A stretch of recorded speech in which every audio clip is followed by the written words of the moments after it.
अच्छा बेटा, मंगलवार बुधवार का तुम क्या हिसाब बता रहे थे? वो कुछ नहीं पापा, मंगलवार को दुकान बंद रहेगी और बुधवार को भीड़ ज्यादा रहती है। लेकिन गुरुवार को भीड़ कम रहेगी। बस यही बताया। अच्छा बेटा, गुरुवार को भीड़ कहाँ कम रहती है? सैलून में। सैलून में?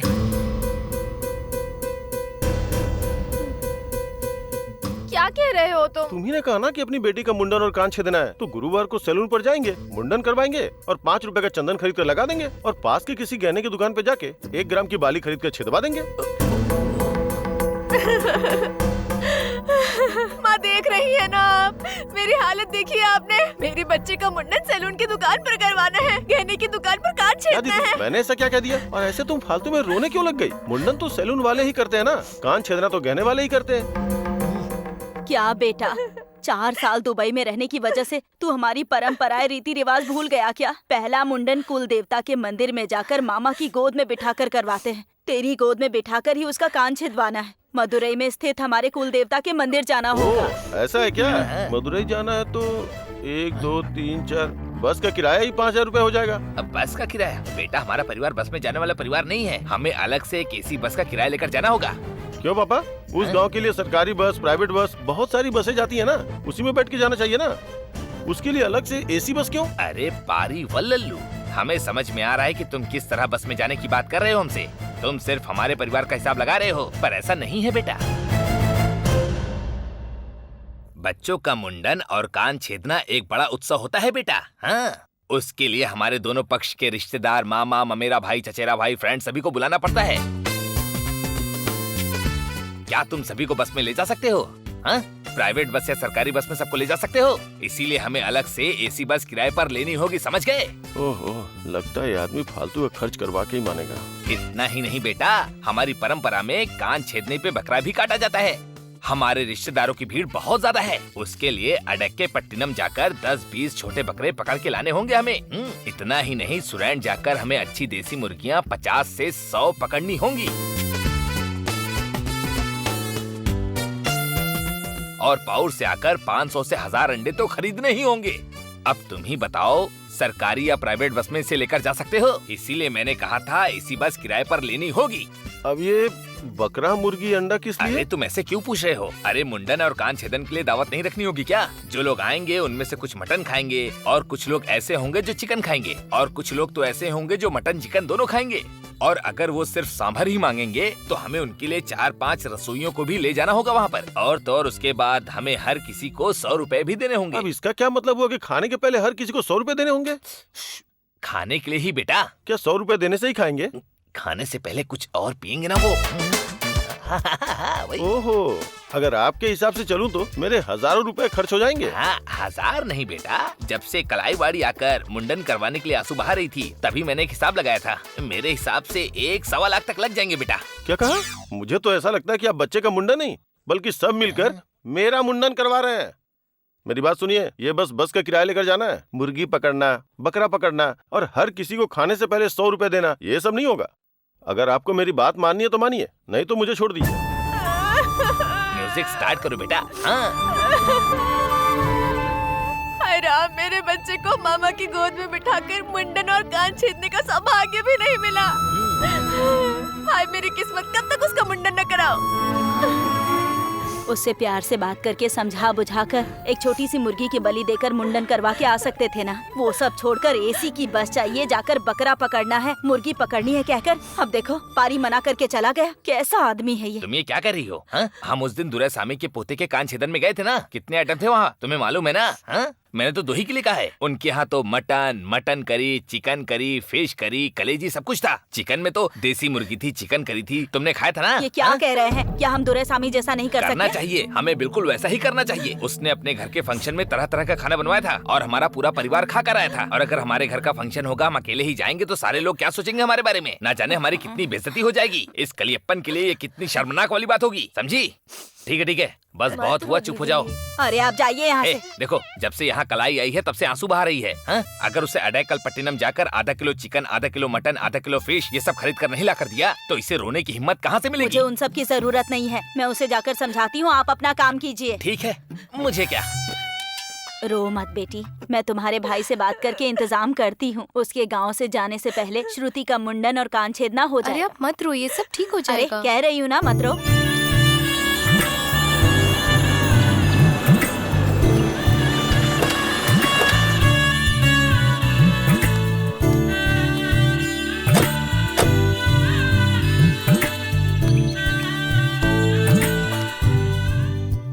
आओ।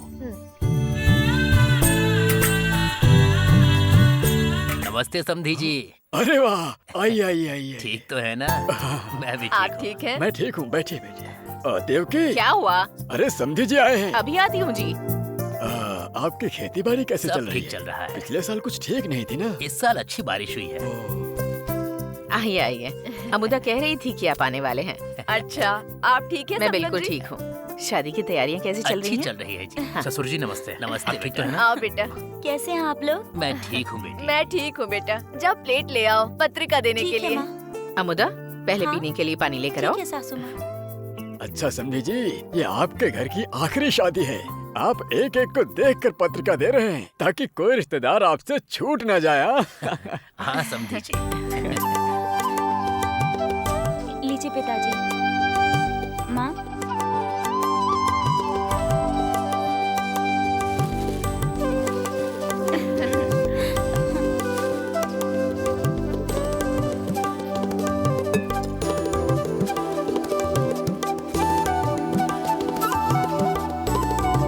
सुनिए जी। हाँ हाँ समधी जी, आप दोनों एक साथ ले लीजिए। शादी में आप दोनों परिवार सहित आकर बेटे को आशीर्वाद देना। सुन के अच्छा लगा। ठीक है, मुहूर्त के समय मत हाँ, आइएगा, और 2 क्या? दिन पहले ही आ जाइएगा। हाँ सही हाँ रहेगा। हाँ, उसके लिए हम आ जाएंगे। तो फिर अब हम अब लोग हम चलते हैं चलते हैं। समधी जी। ये क्या, आप अभी आए और अभी जा रहे हैं? खाना नहीं, खाकर बहुत से जाइए। घरों में पत्रिका देनी है ना। किसी और दिन आकर आराम से खाकर जाएंगे। अब हम चलते हैं। नमस्ते समधी जी। ठीक है, चलते हैं। मैं बाहर चलते छोड़ हैं कर आता बेटा। हूँ। ठीक है।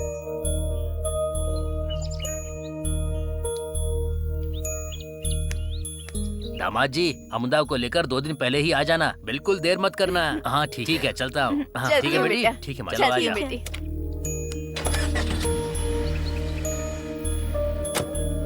ठीक है बेटा, ठीक है। ठीक है पिताजी।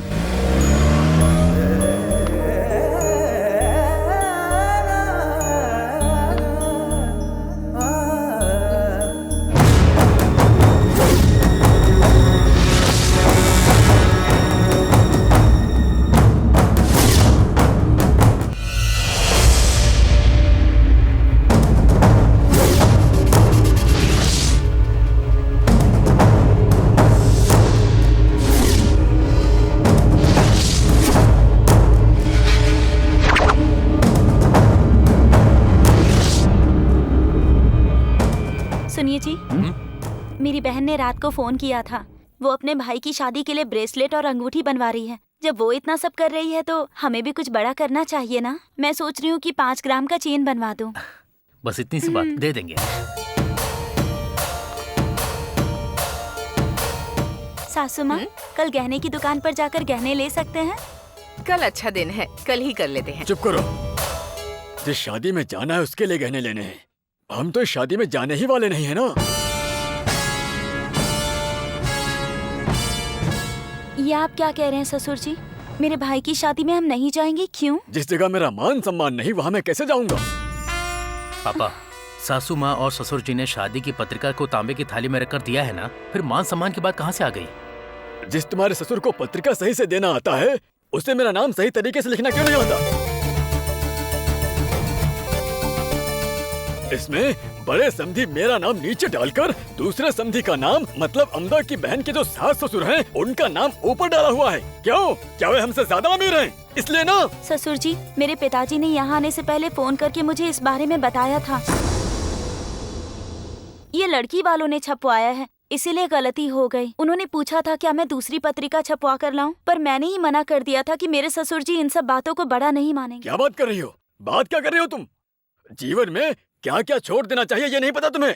रिश्तेदारों के बीच में मान सम्मान ही तो महत्वपूर्ण है। नाम डालने के मामले में अगर हमने सोचा चलो ठीक है जाने दो, तो कल सभा में कोई बेइज्जती हुई तो मैं उसे सहन नहीं कर पाऊंगा। इसलिए शादी में किसी को नहीं जाना चाहिए। इसलिए इस शादी में उनके यहाँ कोई नहीं जाएगा।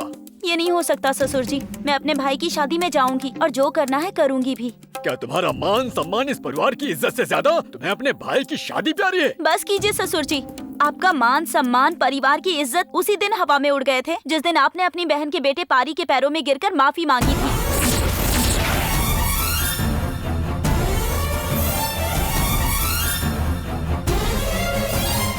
आपको पता भी है कि हमें कितनी घटिया बातें सुनने को मिलती हैं। और आप कह रहे हैं कि पत्रिका में नाम नहीं डाला इसलिए मान सम्मान चला गया और शादी में नहीं जाएंगे। हाँ, सिर्फ आप दोनों ही नहीं, अगर मेरे पति भी शादी में नहीं जाएंगे तब भी मैं अपने भाई की शादी में जाऊंगी।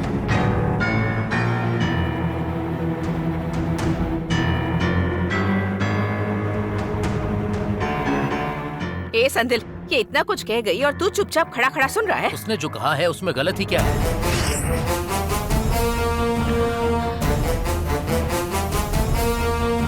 मेरे फ्रेंड्स और जानने वालों को भी पापा का उस पारी के पैरों में गिरकर माफी मांगना घटिया ही लगा। तो इस पत्रिका में आखिर में नाम डालने से कौन सी इज्जत कम हो रही है?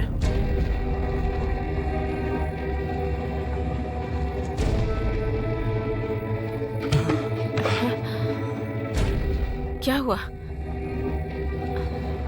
मेरी अपनी बेटी और घर आई बहू भी मुझे ठुकरा कर जा रही है।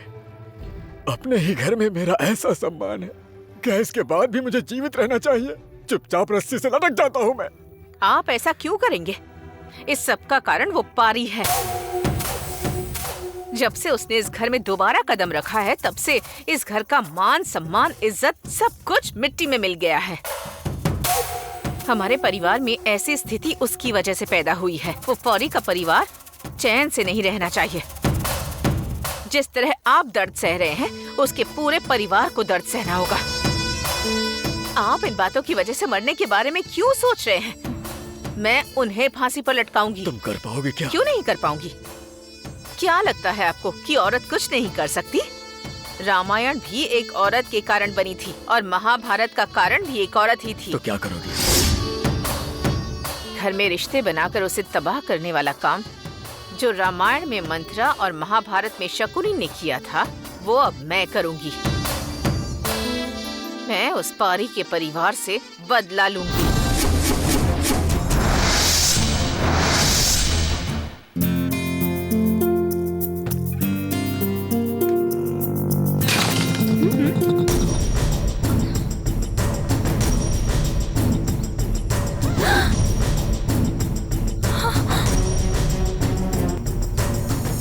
अच्छा हुआ गाड़ी को कुछ नहीं हुआ।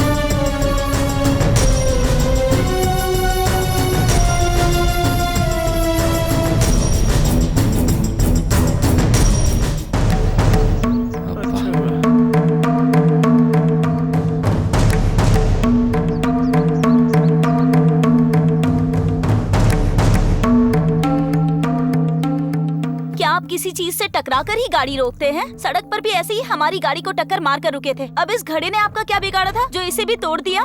नहीं जी, मैंने सही जगह पे ब्रेक लगाया था पर गाड़ी सही से रुकी ही नहीं। ब्रेक नहीं लग रहा था कहकर बार बार गाड़ी को दोष मत दीजिए। आपको ही सही से ब्रेक लगाकर गाड़ी रोकनी नहीं आती है। हेलो, मैं गाड़ी की खराबी बताने के लिए आया हूँ और आप बिना मेरी बात सुने मुझ पे ही दोष लगाती हुई जा रही हैं। हाँ, आप तो नाच ना जाने और आंगन टेढ़ा ऐसा कह रहे हैं। देखिए, मेरे पास इंटरनेशनल लाइसेंस भी है। हमें अच्छे से पता कि गाड़ी चलानी कैसे है। बस ज्यादा बात मत कीजिए। यहाँ पूरसू का घर कहाँ है? ये क्या कह रहे हैं आप? आपने खुद आकर टक्कर मारी और अपनी गाड़ी तोड़ ली और हमें दोष देने आए हैं? इस बात के लिए एड्रेस का पता लगाकर घर तक आ गए आप। हेलो, जरा रुकिए। आपकी गाड़ी के टक्कर की वजह से मेरी गाड़ी का फालतू का खर्च हो गया। मैं यहाँ पैसे मांगने नहीं आया हूँ। तो फिर हमारे घर क्यों आए हैं आप? आपका घर? मुझे ये सब नहीं पता जी। गाड़ी के रोड टैक्स की रसीद नहीं थी, इसलिए मुझे पुलिस को 100 रुपए फाइन भरना पड़ा। मैंने गाड़ी खरीदने वाले मैकेनिक से पूछा। उसने कहा कि गाड़ी का मालिक पूरसू का घर पास में ही है, चाहिए तो उसी से जाके रसीद ले लो। ओह, ऐसा है क्या? मेरे भाई का नाम पूरसू है। वो अभी तक काम से वापस नहीं आए। उन्हें आने में देर हो जाएगी। आप बाद में आइएगा। हाँ। सुनिए, मेरे भैया आ गए।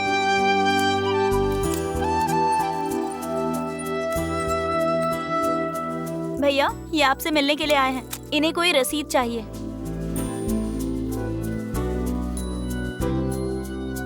नमस्ते जी। नमस्ते।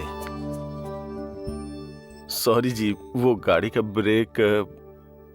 कौन सी रसीद लेने आए थे? इस गाड़ी की रोड टैक्स की रसीद। ओह, मैकेनिक ने मुझे पहले ही फोन करके बता दिया था, लेकिन मैं उसे देना भूल गया। ये तो रसीद वाली गाड़ी है, तो फिर चलाने में कैसी है? एकदम बढ़िया चलती होगी ना? ओहो, कहीं मैंने गाड़ी की कोई कमी बता दी तो अपनी बहन की तरह ये भी ना कह दे कि मुझे गाड़ी चलानी नहीं आती। क्या हुआ? अच्छी चल रही है, मतलब बहुत मस्त चल रही है। अंदर आइए, रसीद निकाल कर देता हूँ।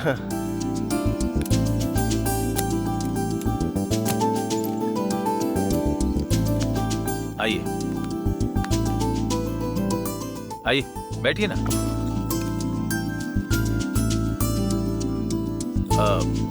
पूछना भूल गया। हाँ? आपका नाम क्या है? पारिवल्लन। ओ, रुकिए, रसीद लेकर जी। आता हूँ।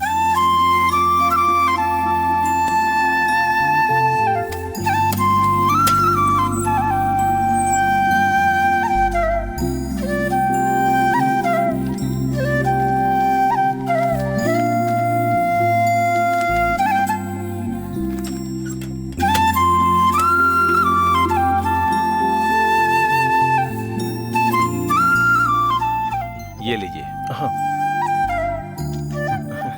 गाड़ी बेचते समय अगर ये भी साथ दे दिया होता तो मुझे बेवजह पुलिस को 100 रुपए फाइन नहीं भरना पड़ता। अरे, दरअसल जब मैं गाड़ी बेच रहा था तो बेचने का मन नहीं ओहो। था, इसलिए देना भूल गया। और कोई बात नहीं थी, गलत मत समझिए। कोई बात नहीं, जाने दीजिए। पर क्या मेरी एक मदद कर सकते हैं आप? बोलिए ना। वो बस अपनी गाड़ी का ब्रेक कंट्रोल में नहीं रहता। मैं कहीं और ब्रेक लगाता हूँ और ये कहीं और जाके रुकती है। इसीलिए अगर आप मुझे वो टेक्निक बता दे कि कहाँ ब्रेक लगाने से गाड़ी रुकेगी तो। अरे वो कोई बड़ी टेक्निक नहीं है। ओ, देखिए, जहाँ मैं खड़ा हूँ वहाँ पर अगर आपको गाड़ी रोकनी है तो हाँ हाँ। वहाँ पर से आप दोनों ब्रेक को कस कर लगाकर, कस के पकड़ के, हाँ। दोनों पैरों को जमीन पर घींचते हुए, हाँ। हाँ, आगे बढ़ते बढ़ते गाड़ी को एकदम से रोक दो तो गाड़ी एकदम यहीं आके रुकेगी। हाँ। ये तो बहुत सिंपल है। अब से मैं यही तरीका अपनाऊंगा। ठीक है, मैं चलता हूँ। हाँ। एक मिनट, तुम्हारे पास हेलमेट है क्या? नहीं जी, वो क्या है कि 700 से 900 रुपए बताते हैं। अभी इस गाड़ी पे 350 और खर्च हो चुके हैं। अब ऊपर से हेलमेट कहाँ से खरीदूं? जरा रुको, मैं आता हूँ। बाप रे। ये लो। थैंक्स। भैया, ये क्या कर रहे हैं? कुछ नहीं बहन, ये घर पे ऐसा ही पड़ा था, सोचा इन्हें ही दे दूं।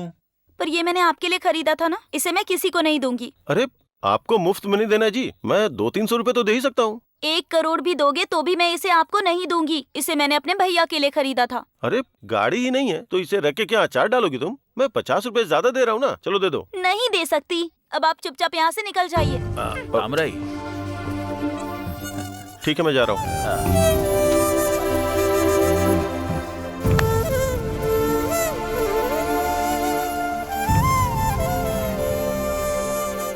एक हेलमेट भी नहीं दे सकता, कंजूस कहीं का। छी, क्या आदमी है, पूरा पागल ही है।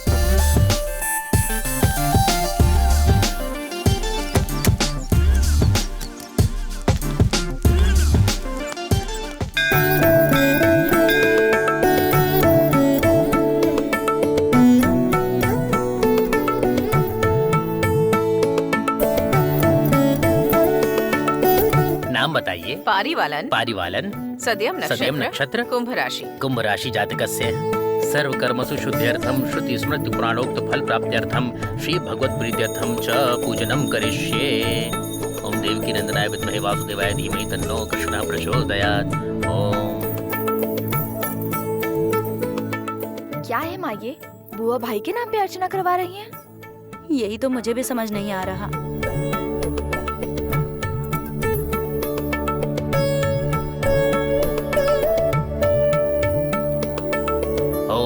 लक्ष्मीनारायणाभ्यां नमो नमः।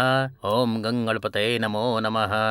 ओम शांताकारं भुजगशयनं पद्मनाभं सुरेशं वैश्वाधारं गगनसदृशं मेघवर्णं शुभांगं लक्ष्मीकान्तं कमलनयनं योगिभिर्ध्यानगम्यं वन्दे विष्णुं भवभैरं सर्वलोकैकनाथम्।